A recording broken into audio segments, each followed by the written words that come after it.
Hi, Phanessa here. In this video, we are going to make this blanket. It is using the I want to make a blankie yarn. So this pattern is provided on the back of the label when you purchase the yarn. So I released an unboxing video on this yarn recently, and I wanted to also provide a video tutorial on how to make one of those blankets. So this is the knit version. There are two patterns on the back side of the label. This is just a piece I cut off, and Lion Brand gave me their blessing to go ahead and make a video using their pattern. This is a great beginner's pattern, and all you need is one cake of the I want to make a blankie yarn. It's available at select Walmart stores and at walmart.com, or you can order it directly from Lion Brand. So I did use a larger needle for this because I wanted a looser fabric for the garter stitches, and it turned out to be 46 by 46. On the pattern it says that the blanket for the knit should be about 43 by 43, so it's a little bit larger than using a 9mm. I use a US 17 12mm needle for this project. So I thought I would run out of yarn using a larger needle, but I did have about this much left. So I'm happy to say I took a risk and it worked out fine. So this is work corner to corner, so it starts here at the corner and then you work back and forth in rows to the widest part of your blanket, and then you start decreasing down to the other side. Alright, let's get started. So you'll need one ball of the I want to make a blankie cake. I'm using this color here, I think it's Kaluna. For the needles, I'm going to use US 17 12mm needle. The pattern calls for US 13 9mm, and it's going to need to be a circular needle because of the amount of stitches that you'll need for this blanket. So it recommends a 36-inch circular needles. Just so you have an idea of the difference, this one here is a 9mm and this is a 12. I'm going to follow the pattern that's provided with the yarn, but I'm using just a larger needle size. You'll need a pair of scissors and a large eye tapestry needle. I'm just going to use this one. It's much easier for me to get the super bulky weight through. Okay, we're going to start with 3 stitches, so you want to cast on 3 stitches. Give yourself enough tail for weaving in the ends. So with the tail end, hold it with your hand, and then with the working yarn you want to wrap around your finger over the tail and then back up this loop here.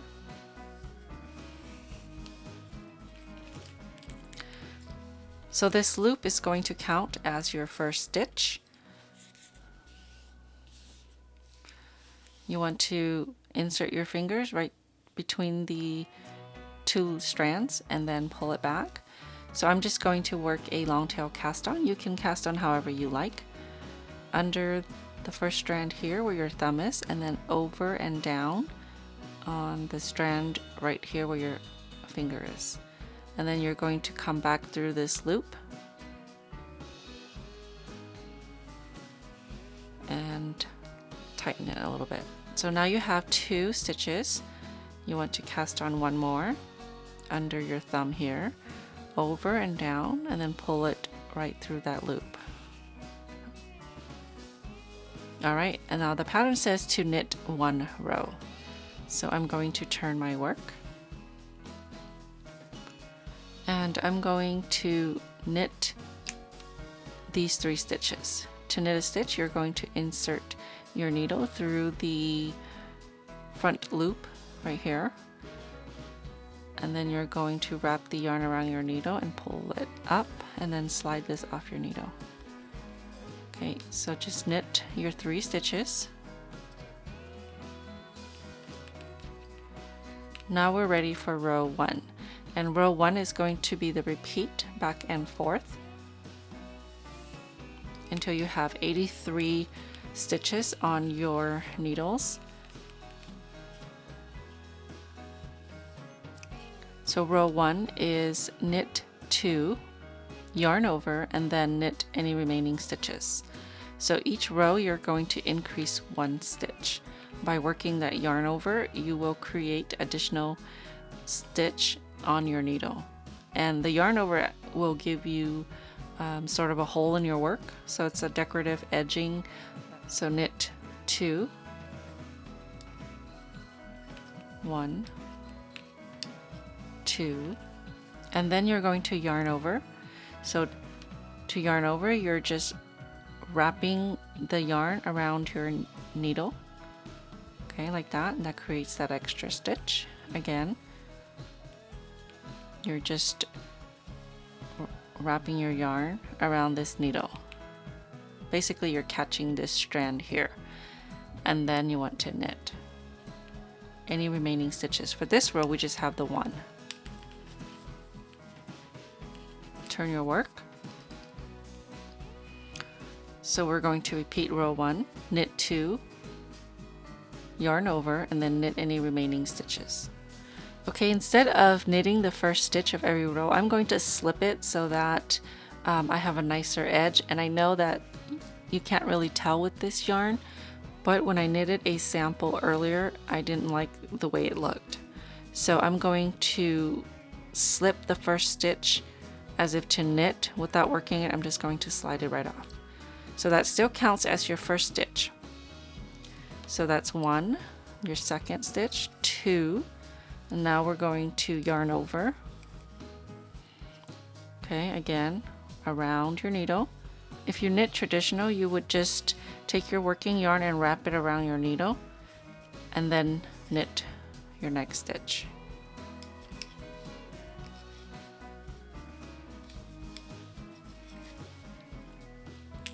Again, I'm going to slip my first stitch, which still counts as your first knitted stitch. Slip as if to knit, that's 1. Knit your next stitch, 2, and then you're going to yarn over and knit any remaining stitches.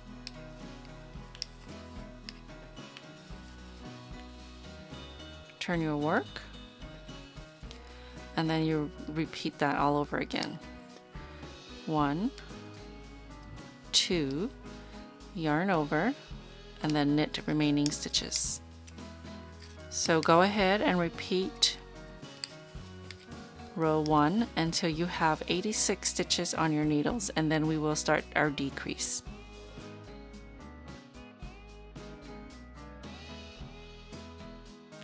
As your work gets larger, you'll start seeing the yarn over stitches. So these holes here on the edge are the yarn over increases. Okay, quick tip, you can use stitch markers to mark your work.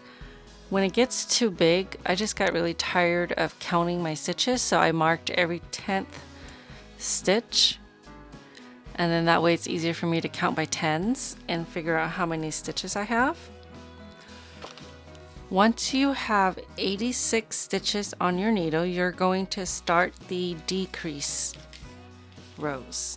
So the decrease row will start with knit 1. Again, I'm just slipping the first stitch.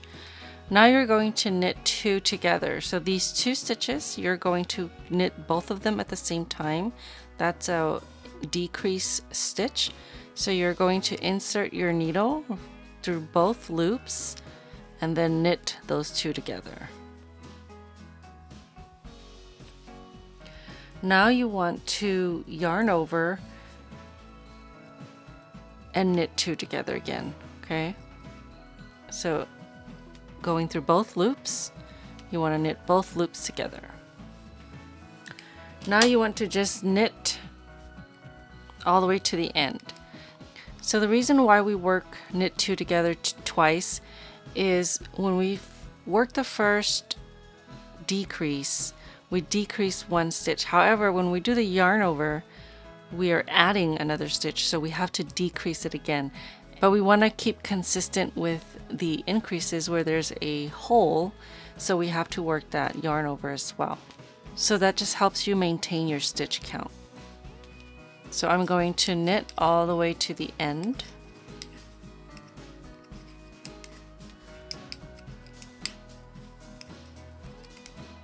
Okay, so now you just repeat that last row. So there's only one row repeat for the decrease, and you're going to repeat that until you have 5 stitches remaining. And then I will show you how to work the last row and bind off the last 3 stitches. So again, we are going to knit 1. I'm just going to slip my first stitch, knit 2 together,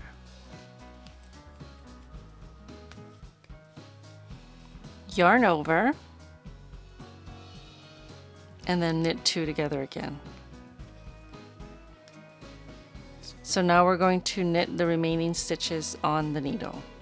So go ahead and repeat your decreased row until you have 5 stitches left on your needles. There's still 6 stitches left. I'm going to work one last row.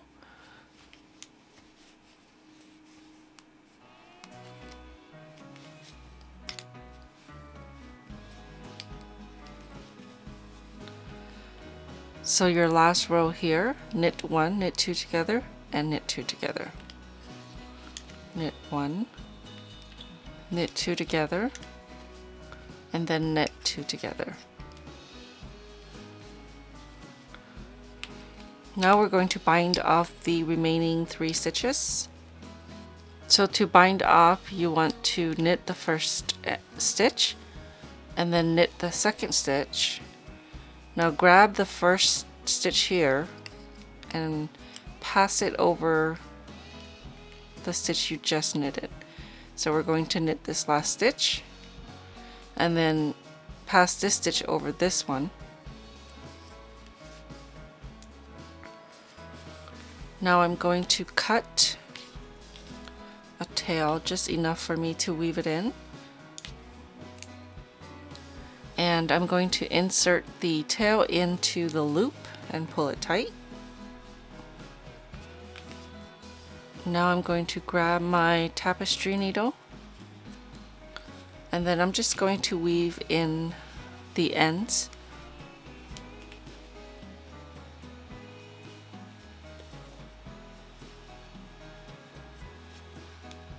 You can just run this through however you like. Okay, to finish off, just insert your needle through a loop and then wrap your yarn around it once and then place your thumb there and pull through. So you just want to weave in your beginning tail as well. Alright, thank you so much for watching. I hope you've enjoyed this video. Don't forget to subscribe for future videos. I'll see you next time.